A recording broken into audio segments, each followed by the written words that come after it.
All right, team, welcome to your overview for all the kickboxing combinations and your self-defense techniques for the November 2025 test. So we're going to get this thing out early. You have all the resources, all the time in the world that you need to be able to get ready for your test in November. The first combination we're doing is your cross, jab, push kick, okay? So about that, a couple things. On the cross, we're making that fast. The jab is more the thumping punch. So we go quick cross and then step in on that jab. That's what we're looking for. Now what you're going to notice is my training partner, he's going to be moving back from the first punch to the second one and then even more into the kick. So I do a quick darting cross, step in, jab. Okay, watch it again. Cross, jab. More time, cross, jab. So you see of the two, the cross is the tap, it's a fast one, and the jab is the hard one because we're stepping in as we do it. Then we finish up with the push kick, which we're probably doing class most of the time like this, occasionally maybe like sometimes like that, sometimes like that, okay? So we'll go again. I go cross, jab, push kick, like that. Could be more like a snapping front kick, that's fine too. Cross, jab, push kick. A couple more times. Cross, jab, push kick. Okay. The second variation on that one is after doing that a few times, your opponent starts to expect the knee comes up is going to be a push kick. So now we have a bit of deception coming in. He's going to hold the targets just like he would normally for a right roundhouse kick, and I come up like a front kick, and then I turn my hip over for the roundhouse. We'll go kind of slow a couple times. So we go cross, jab, come up, turn. That's called the question mark kick. Okay, again, cross, jab, up like a front kick, turn it for the roundhouse part. A couple more times. Cross, jab, up, and turn. Okay, a little faster. Okay, one more. And that's your first combination. Combo 2 is going to be your low-high kick combination. Has 3 variations. So number 1 is the jab, cross, switch, kick by itself. So we jab, cross, switch, kick. That's it. Okay, version 2. We jab, cross, switch, kick, add the cross hook. And then version 3, same thing, and we add the low-high roundhouse combo, noticing that I don't put my feet down. So that starts off jab, cross, switch, kick, cross, hook. Notice how he holds that. His left one is low, his right one is high.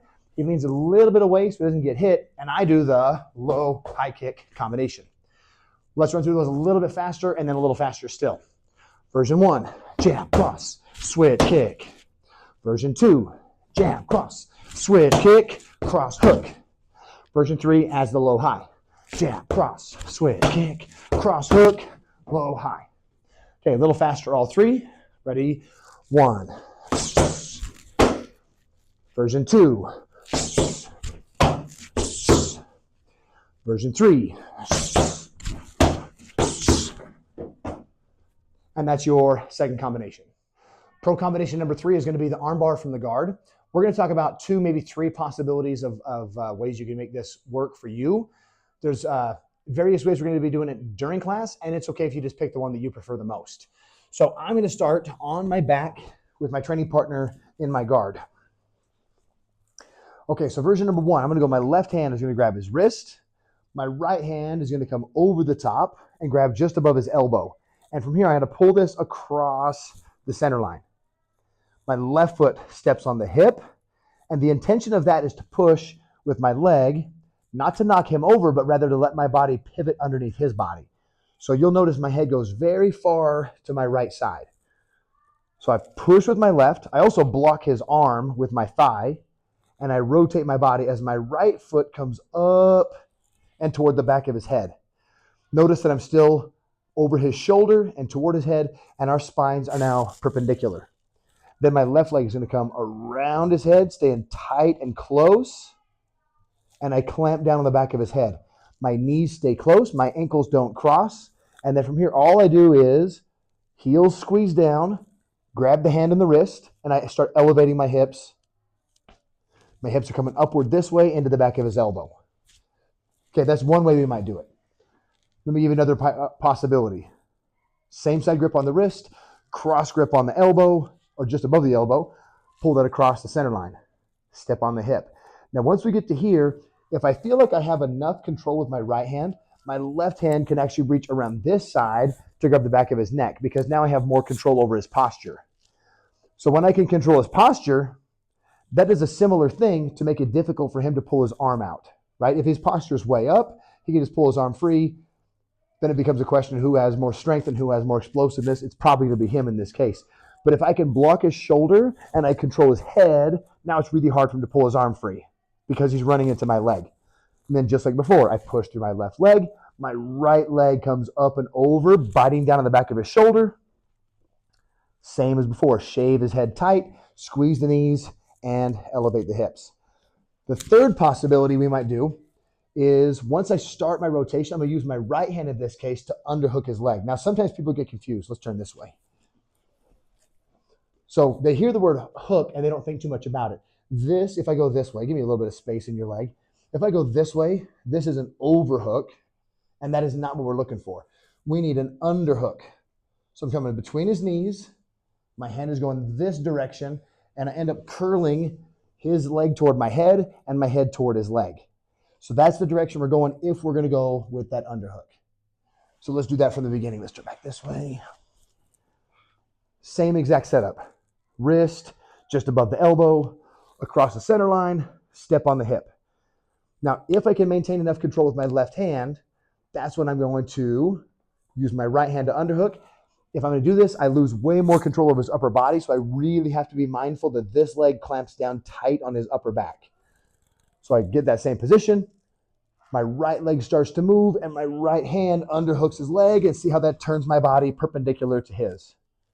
Squeezing tight in this upper leg.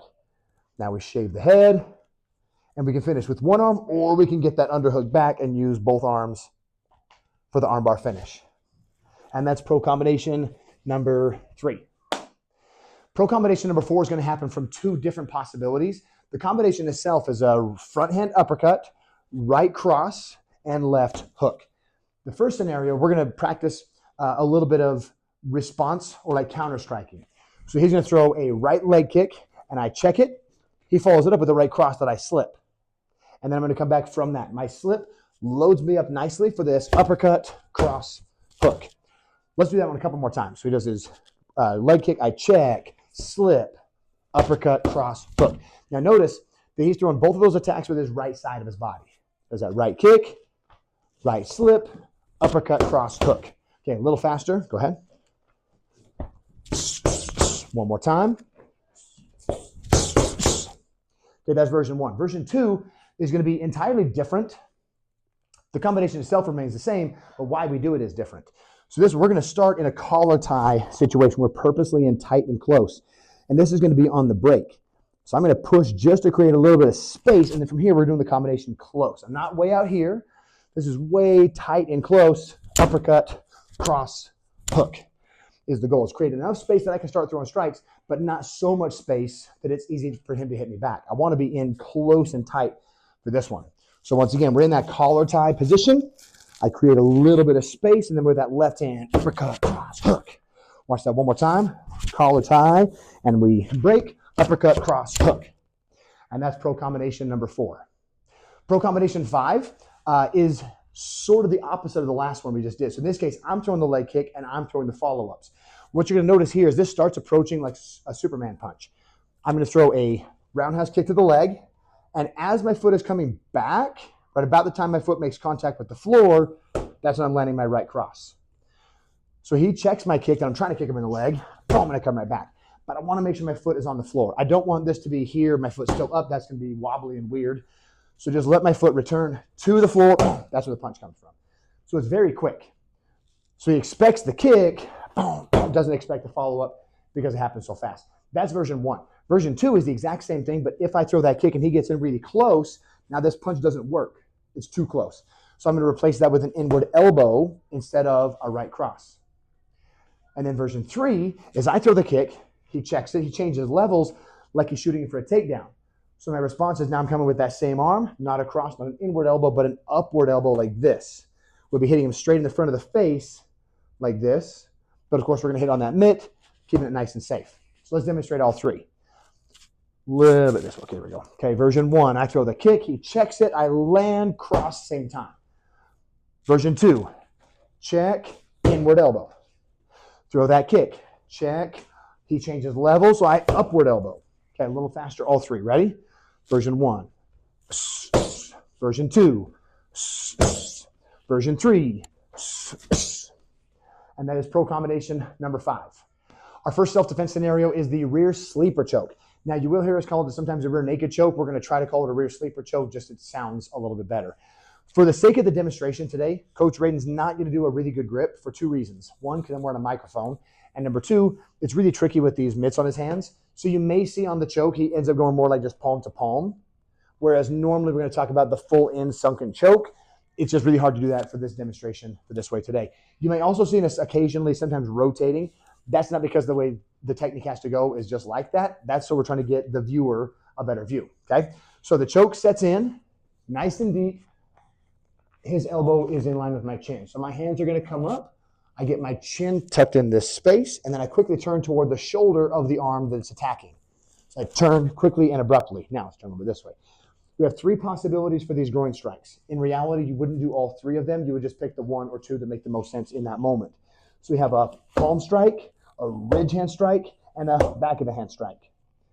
That's our combatives. Now the clinch and strike, sorry, that's the protect and escape. The combatives, I'm going to get this hand to the inside. I'm going to hammer fist down, trying to break his collarbone, and then we do a side hammer fist to the jaw and a side palm strike to the jaw, the ear, or the back of the neck. Center clinch on this one, and the clinch and strike is going to be just 2 knees. Could be low-high, could be high-low. Generally things down the center. So we do our 2 knee strikes. Now, the takedown on this one, I keep my hands on the back of his head, my forearms squeezing on his face, and I'm going to turn the direction that just seems the easiest to me. In this case, I'm going to turn toward my right. So I squeeze and I turn his head. I step my feet to get out of my own way. I keep his head pulled forward over his toes, and I just keep on turning until he has no choice but to go down, and I end up with knee on the belly, and I can still maintain this for some pressure in that position. Okay, let's do it again. We'll do that same one. We'll still finish with the takedown. On the next ones, we'll then go to the restraint. Let's go a little bit this way. So get my chin down, get my hands in, turn toward the shoulder. 3 groin strikes, palm, ridge hand, back of the hand. Collarbone, side hammer, side palm strike. Clinch, 2 knees. That's our clinch and strike. Again, the takedown as I continue squeezing on his head.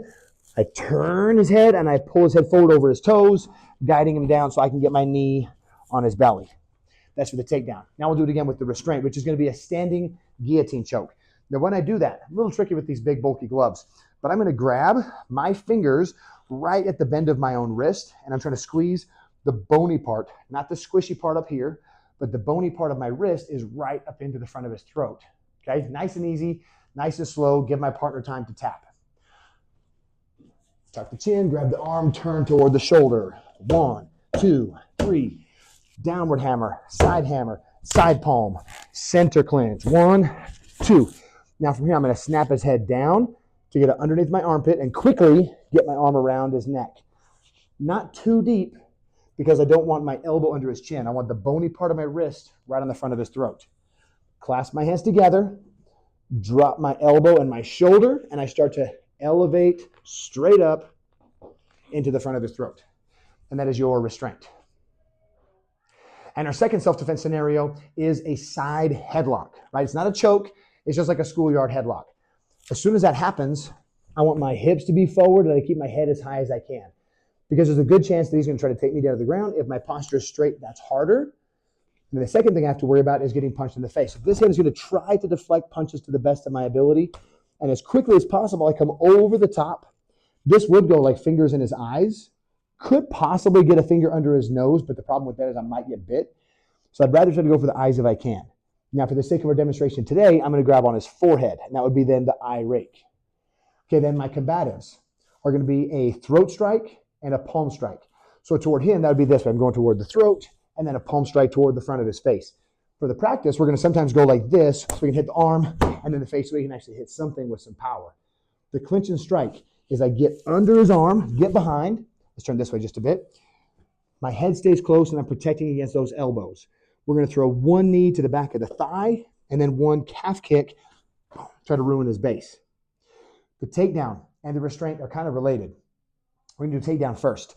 So I could go to either side. There's no preference on that one other than personal preference. So I slide down to the arm and I get just above the elbow, like right in the middle of his triceps. And I'm going to try to push him forward.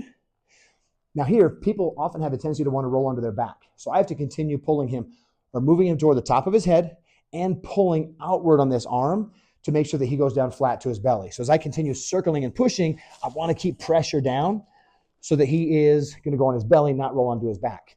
That's my takedown. Then the restraint is I put my shin just above his shoulder, where we could potentially talk about breaking the elbow, or we can just talk, we can get here, pin somebody down, hold him in place, and get him to chill out.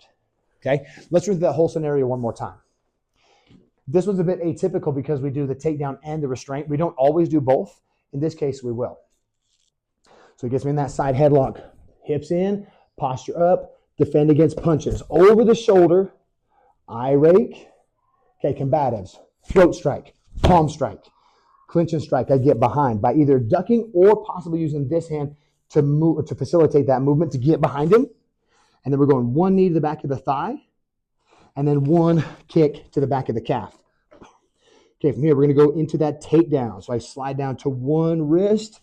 My other hand goes from the shoulder down to the mid-triceps, pushing him forward.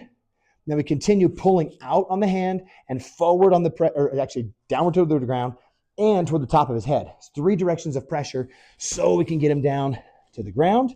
That's our takedown. And then the restraint is my knee goes just into the shoulder blade, continue to keep this arm as straight as I can, where we can potentially hyperextend the elbow or just pin and get that person to chill out. And that's your second and final self-defense scenario for this quarter. Team, that is it. You have the material, you have the knowledge in your hands, you have the information at your disposal. Use it, practice it. Let's be ready for that test in November. Let's crush it.